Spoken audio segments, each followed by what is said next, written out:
안녕하십니까, 고담입니다. 안녕하십니까, 정크입니다. 반갑습니다. 자, 오늘은 아이리시맨 해보도록 하겠습니다. 자, 어떻게 보셨을까요? 일단 마틴 스콜세지가 상당히 거장이잖아요. 그런 사람의 영화고, 또 그가 만들어낸 수많은 갱스터 영화 혹은 마피아 영화에서 어쩌면 가장 감정적인 영화가 아닐까라는 생각을 많이 해보게 되었고요. 그리고 이제 보다 보면은 그가 깊게 관여했던 최근에 개봉한 조커나 아니면 이제 예전에 만들었던 울프 오브 월스트리트 이런 작품하고 또 분위기가 되게 많이 다른 걸 느낄 수가 있거든요. 그리고 이 영화가 시간이 무척 깁니다. 3시간이 넘어가는데 이 영화에 적응하느냐 또 적응하지 못하느냐에 따라서 이 3시간이 여러분에게 상당히 의미 있는 시간이 될 수 있고 아니면은 상당히 지루한 시간이 될 수 있는 그런 작품이었던 것 같아요. 그러면서 또 이 긴 시간의 영화를 어떻게 보면 저희는 극장에서 봤지만 여러분들은 이제 넷플릭스에서 볼 수 있는 선택권이 있잖아요. 그래서 그런 상황에서 어떤 포맷으로 또 이 영화를 관람할 수 있느냐에 대한 그 선택권 자체가 상당히 즐거운 포인트가 아닌가 이런 생각을 하면서 봤던 영화인 것 같습니다. 네. 일단 이 영화는 1975년 미국의 노동운동가 지미 호파 실종 사건을 모티브로 한 영화입니다. 원작 소설이 또 있다고 하죠. 네. 이 영화는 당시 60, 70년대의 미국 사회를 그리고 있기 때문에 미국 사회에 대한 대략적인 정보들을 알고 가시면 더욱 좋겠지만 제목에서 드러났듯이 아이리시맨, 즉 아일랜드인인 프랭크 시런의 일대기를 그리고 있는 작품이어서 굳이 공부하지 않으셔도 충분히 보실 수 있는 그런 작품입니다. 실존했던 많은 사람들이 등장하게 되면서 영화를 보는 내내 곤란하실 수는 있겠으나 어렵지 않은 스토리 구조라 딱히 해석을 동반해야 하는 어려운 영화는 아니었던 것 같습니다. 다만 러닝타임이 209분이라 3시간 29분을 앉아있는 게 더 어려운 영화였던 거 아니었나 생각을 해보는 영화였습니다. 자, 그러면 아이리시맨 어떤 영화였는지 디테일하게 한번 가보도록 하겠습니다. 이 영화의 주된 내용이 아까 이제 고담이 설명해줬지만 지미 호파 실종 사건하고 또 이제 존 F 케네디 암살 사건 그리고 이제 그 전후의 이야기들 그리고 닉슨 대통령 시절에 미국 사회를 움직였던 이탈리아 마피아들에 대한 이야기잖아요. 이런 역사적 배경과 아까 말씀드렸던 지미 호파 실종 사건을 알고 보느냐 모르고 보느냐에 따라서 상당히 좀 호불호가 그리고 포인트가 좀 많이 갈리는 영화라고 생각을 해요. 대부분 이 영화에서 필요한 부분은 TMI적으로 설명을 많이 해주긴 합니다. 막 대사에 많이 드러나요. 그렇기 때문에 존 F 케네디 암살 사건만 좀 알고 가도 어느 정도 보이는 건 있습니다. 근데 이 긴 시간 동안 이 프랭크 시런이라는 남자가 이제 우연히 시작하게 된 마피아 조직 생활과 그렇게 살아가면서 겪는 일 그리고 다른 한편으로 그가 가장으로서 그의 딸들과 겪는 일에 대해서 이제 깔고 가면서 상당히 긴 시간 동안 긴 호흡으로 음악도 거의 사용하지 않고 많이 그 남자에 대해서 프랭크에 대해서 상당히 조명하게 됩니다. 근데 그런 것들이 엄청난 편집 테크닉이나 거대한 서스펜스로 채우기보다는 담담하게 풀어가는 영화고 그런 것들이 좀 호불호가 갈리는 포인트예요. 그러니까 같은 3시간짜리 영화로서 어벤져스 엔드게임 같은 경우에는 뭐 감정적인 고조도 심하고 눈요깃거리도 되게 많고 물량으로 3시간을 막 몰아붙여가지고 관객들의 혼을 막 빼놓는 그런 전략이라고 한다면은 이 작품은 보여주고 싶은 이야기를 천천히 적어주듯이 진행한다고 보시면 될 것 같습니다. 그리고 이 영화가 그런 스타일이다 보니까 이 스타일에 아까 말씀드린 것처럼 적응하느냐 아니면 적응하지 못하느냐에 따라서 당신의 3시간이 상당히 달라질 수 있는 영화인데 개인적으로 앞서 말한 것처럼 미국 사회를 뒤흔들었던 마피아의 사건들도 상당히 재밌는 포인트지만 저는 이 영화에서 제일 흥미롭게 봤던 거는 프랭크 시런과 그의 딸 패기 그리고 러셀 그리고 지미 호파 이렇게 4명의 관계였어요. 그러니까 패기는 지미에게 상당히 우호적이었고 곧잘 웃어 보였으며 감사 표현도 잘했지만 러셀과 프랭크에게는 그렇지 못했거든요. 그리고 프랭크가 어떤 일을 할 때마다 이제 패기는 아버지를 계속 쳐다보게 되고 그 아버지에게 아무 말도 하지 않았지만 어떤 생각을 담은 시선을 자꾸 보내게 돼요. 그런 것들이 어떻게 보면은 어린 시절 이제 영화 초반에 나왔던 아버지 손에 이끌려 자신을 때린 사람을 짓밟는 아버지의 모습을 보면서 그 소녀가 어떤 생각을 가지게 되었고 그 이후로 아버지를 어떻게 바라보게 되었을까 그리고 아버지가 자신이 이제 사람을 죽이고 나서 와서 이제 시리얼을 태연스럽게 먹는 모습을 보면서 과연 어떤 생각으로 이렇게 쳐다봤을까 자신의 아버지가 사람을 죽이러 가는 모습을 보면서 그녀는 과연 어떤 생각을 했을까 이런 것들에 되게 고민이 막 쌓이게 되더라고요. 그러니까 그 눈빛 자체가 뭔가를 하지 않는데 너무나 그 강렬하게 계속 다가오는 거예요. 그러면서 그녀가 유일하게 웃어 보였던 거는 지미 호파밖에 없었거든요. 후반에 가면은 이제 그가 지미 호파가 죽은 이후에 이제 자신의 아버지가 연관돼 있는 것을 알고 이제 처음으로 이제 패기가 아빠한테 반문을 하게 됩니다. 그러니까 왜 부인한테 연락을 안 했냐 이 얘기를 하게 되고 아버지의 대답이 거짓으로 이제 돌아오는 걸 느끼고서 그 다음부터는 이제 아버지랑 아예 말을 안 하게 되거든요. 그런 것들이 과연 어떤 이유였을까? 자꾸 이제 그 질문을 하게 되는 그런 포인트가 있더라고요. 그래서 이거에 대해서 혹시나 자신이 생각하는 바가 있다고 하면 댓글 좀 남겨주시면 감사하겠고요. 저는 그냥 단순하게 좀 접근을 하면은 자신을 속이면서 어떻게 보면은 지켜주고 있다고는 하지만 실질적으로는 그 조직의 그 이득을 위해서 더 움직이는 게 강했던 이 아버지나 러셀에게서는 뭔가 진심을 보지 못했고 그 겉모습은 좀 이제 강경하고 어떻게 보면 사기꾼 같은 기질이 있어 보였지만 오히려 아이스크림 하나에 더 진정성을 담았던 이 지미 호파에게 인간적인 끌림을 느껴서가 아닐까 뭐 이런 생각도 해보게 됐는데 결과적으로는 아직까지는 답을 딱 내리기가 어려웠어요. 그래서 저는 이 영화를 혹시나 이제 넷플릭스에 나온 다음에는 또 한번 시간이 되면은 두세 번 보면서 이 팩이라는 그 딸의 심정을 좀 이렇게 계속 파악하고 싶었던 그런 영화였던 것 같아요. 그리고 한편으로는 이 영화에 상당히 많은 시간이 흐른 다음에 거의 2시간이 넘은 후에 이제 이 조직이 와해가 되는 모습이 나옵니다. 그리고 그들이 그 역대 그 범죄자들이 약간 그 감옥에서 늙은 모습으로 등장을 하게 되잖아요.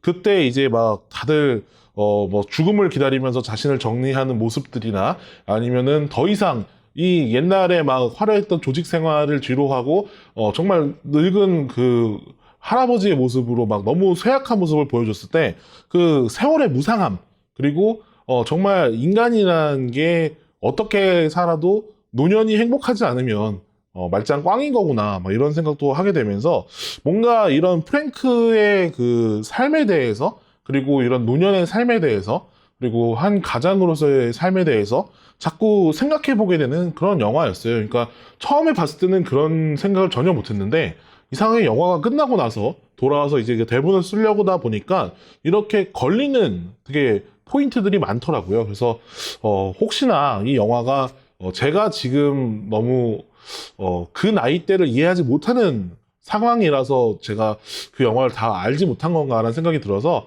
나중에 나이가 들었을 때 다시 한번 보고 싶다는 그런 생각도 해보게 되는 영화였습니다.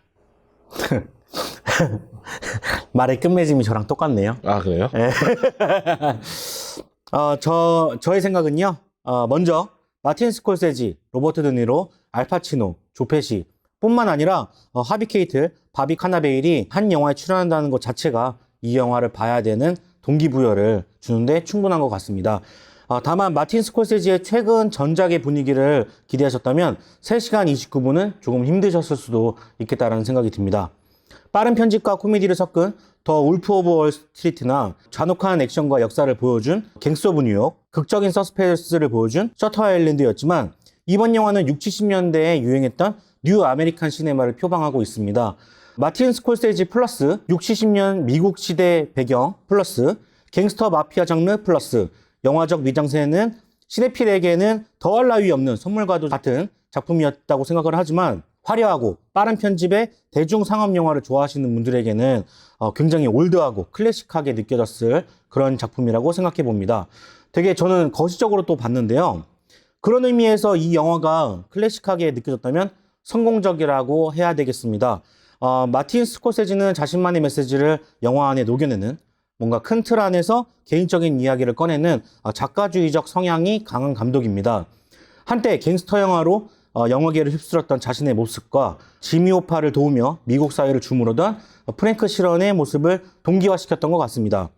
영화가 시작하면은 프랭크 시런의 나레이션과 함께 회고하는 형식으로 성공 신화가 전개되게 되는데 뭔가 라떼는 말이야 이런 식으로 이제 얘기를 하게 되죠. 엔딩에서 본 프랭크 시런은 제대로 걷지도 못하고 주변에는 아무도 없는 지미 호파가 누군지도 모르는 이 젊은 사람들을 보면서 허망함과 공허함을 함께 느끼게 되죠. 이는 마틴 스콜세지가 최근에 행동했던 이 마블 발언과 되게 일맥상통하다고 생각을 하는데요. 마틴 스콜세지는 영화 휴고에서 자신이 어렸을 적 영화를 처음 접했던 본인을 휴고라는 캐릭터를 녹여내서 영화에 대한 설렘을 이야기하기도 하고 아이리시맨에서는 장르, 분위기, 미장센, 프랭크 시런을 통해서 자신이 성장했던 60, 70년대의 영화를 그대로 재현을 하고 있죠. 하지만 시대가 빠르게 발전하면서 히어로 영화들이 대세가 되고 자신이 만들었던 영화는 대중들 사이에서 잊혀져 가게 됩니다. 그러면서 영화를 좋아하는 영화광 마틴 스콜세지 본인이 세월에 무기력해지는 모습과 안타까움을 프랭크 시런으로 표현하고 있다고 저는 생각을 했습니다. 이런 점이 마블 발언에서 묻어난 것 같은데요. 저희가 무비컷이라는 라디오 프로그램에서 그 얘기는 자세하게 다뤘으니까 많이 들어주세요. 그리고 영화 안에서 단서들이 좀 있었는데 식당에 모인 유명 인사들이 한 명씩 조명되면서 자막이 나오게 되는데 뭔가 다 죽은 얘기를 쓰고 있어요. 암으로 죽거나 폭탄에 맞아서 죽거나 총에 맞아 죽거나 뭔가 사망하는 것이 함께 나오게 되고 있고요. 재밌었던 연출은 이 페인트공이라고 말하면서 여지없이 총을 갈겨서 벽에 피칠갑을 하는 장면이 페인트공이라고 설명하는 부분이 딱 이해가 맞았더라고요. 아, 이게 페인트공이구나. 난 진짜 페인트 칠하는 게 왜 안 나오나 했어요. 처음에. 근데 이거 원래 원작 그 소설 제목이 네가 왜 왕년에 페인트 칠 좀 했다지? 막 이거라고 알고 있어요. 그래서 원작 안 보신 분들에게는 딱 영화 그 설명이 잘 안 되는데 그 영화 안에서 바로 그걸 보여주기 때문에 아, 페인트공이 이거구나 라고 인지하시면 될 것 같습니다. 그리고 로버트 드니로, 알파치노, 조페시의 젊은 모습을 이제 디에이징 효과로 보여준 장면이 있었습니다. 되게 좋았던 것 같아요. 몸은 그대로인데 얼굴은 되게 젊은. 또 하나는 이제 지킬 사람들이 다 죽어나갔음에도 입을 다물고 있는 프랭크 시런의 이 고집스러운 면을 보면서 더 짠한 마음이 들었던 장면이 아니었나 생각을 해보고요. 아쉬운 점은 정말 개인적인 건데 저의 탄생과 저의 나이인 것 같습니다. 80년대 생인 제가 60, 70년대 영화를 챙겨봤음에도 불구하고 당시 영화적 정서나 미국의 시대상을 공감하기는 좀 쉽지 않은 것 같고요. 영화가 주는 메시지를 받아들이고 회고하기에는 또 아직 젊은 나이가 아닌가 싶어서 다른 마틴 스콜세지 작품보다는 공감하기 어렵다는 개인적인 생각입니다. 좀 더 수련을 쌓은 후에 좀 어른이 된 후에 다시 도전해보는 영화로 좀 남겨야 될 것 같아요. 네. 저도 비슷한 생각을 했던 것 같습니다. 이게 제가 봤을 때는 40, 50대 영화광 팬분들이 이 영화를 봤다면 정말 공감이 되게 많이 갔을 거라고 생각을 해요. 근데 아직도 저희가 외연 확장이 아직 부족한 관계로 좀 이해를 못한 거 아닐까라는 생각이 좀 들었던 작품이었습니다. 뭐 그런 것도 있을 거고 그다음에 미국 역사나 미국 그 사회에 대해서 많이 알고 보시면은 더 좋을 영화인 것 같아요. 그러니까 그리고 마틴 스콜세지가 그동안 만들었던 뭐 좋은 친구들 같은 영화들이나 뭐 마피아 영화들에 대해서 좀 더 파악하고 보시면 좋을 것 같은데 저도 이게 뭐 간단하게 나중에 찾아본 건데 그러니까 뭐 지금 이 작품에서 주로 나오는 갱스터나 마피아가 이제 이탈리아계잖아요. 네. 근데 원래 그 전에 그 미국 사회의 그 조직들은 아일랜드 사람들이었대요. 그렇죠. 갱스 오브 뉴욕 보면은 거기 나오잖아요. 그러니까 영국에서 도망쳐온 이 아일랜드 사람들이 주로 이런 걸 했었는데 그런 그 계파들 이런 거에 대해서 좀 많이 알고 있는 사람들 그리고 미국 사회에 아까 말씀드린 것처럼 마피아들이 얼마만큼 그 사회적인 그 암약을 했는가 이거에 대해서 좀 야사 같은 걸 많이 알고 계신 분들한테 재밌을 영화인 것 같고 너무 재밌죠, 그렇게 되면. 그렇죠. 그리고 아까 이제 고담이 말했던 그 사람 이름 뜨는 거는 이 사람이 실존 인물이라는 걸 좀 알려주기 위함도 있지만 저는 그런 의미로 받아들였어요. 얘 졸라 멋있어 보이지 아니면 얘 졸라 세 보이지 얘도 되죠. 맞아요. 저도 그런 의미로 이제 얘기를 한 건데 이 영화가 전체적으로 허무함과 허상 이런 것들을 좀 얘기를 했다고 하면은 그 잘 나갔던 사람들이 그 안에서 뭐 악수하고 잘 나갔다고 하더라도 결국엔 죽어. 이걸 표현한 거라고 생각해요. 그것도 이제 대부분 다 약간 객사하는 수준이잖아요. 맞아요. 얼굴에 총 맞고 죽음, 네. 계단에서 죽음, 뭐 하면 죽음. 그러니까 결국에는 그런 거거든요. 정상적인 어떤 보통의 생활을 하지 않으면은 결국엔 너도 죽어라는 느낌의 어떤 그랬었어. 미국의 역사는 뭔가 그런 걸 알려주는 게 아니었나 생각을 해보는 부분이었습니다.